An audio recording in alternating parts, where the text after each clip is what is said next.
Hello, my fellow oddities, and welcome to another episode. Today is part 2 of our Clifty Falls painting. If this is your first time, please hit that subscribe button, hit that like button, and go ahead and share. While you're at it, please go ahead and take a visit to my website. I've got all sorts of stuff available on there to help support me, and that includes these 4 awesome animal posters. Go ahead and go get them. They're super cool. And with that out of the way, let's get into today's video. So today I thought we would keep it a little bit easier and we would just do our second pass. So we are going to be using a very large angle shader, and I just used the exact same palette that I had last time, which was Mars Black, Titanium White, Yellow Ochre, a little burnt sienna, and I think I even added in just a little bit of raw umber and cadmium yellow just to bring out some different shades and stuff like that. And obviously I also threw in just a little bit of green in there just to get those parts over there a little bit more defined. But mostly this first pass here, I just went through and did a lot of the darks, and then I go back through and go right on top of that and do some lighter shades. This is just going to help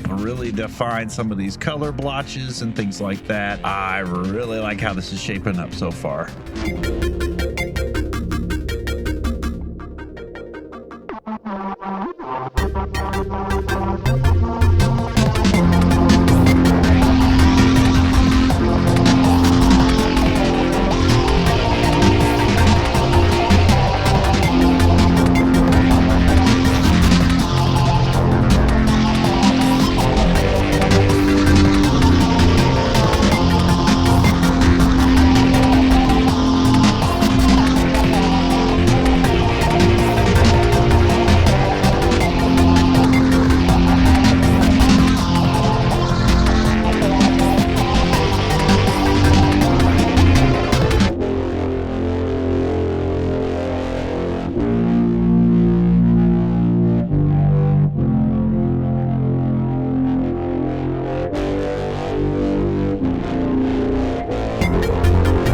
So here I did miss just a little bit of the details getting recorded. I did not move my camera down far enough. I guess that's just one of the drawbacks to using my phone to record all of my content. But now that we are done with that first dark pass, we are going to start going back through and doing this light pass. This will help really bring out some of that detail. I think this is where it really starts coming together, and then on the next episode we'll get in there with some smaller brushes and really get to work on some details.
right, that's going to do it for this episode. And if you've been following along, then you should have something relatively close to this. After this second pass, this thing really is starting to come together. We've got all our basic colors defined and our basic areas shaped out. Remember, if this is your first time, hit that subscribe button, hit that like button, go ahead and share this video, and I'll see you in the next episode.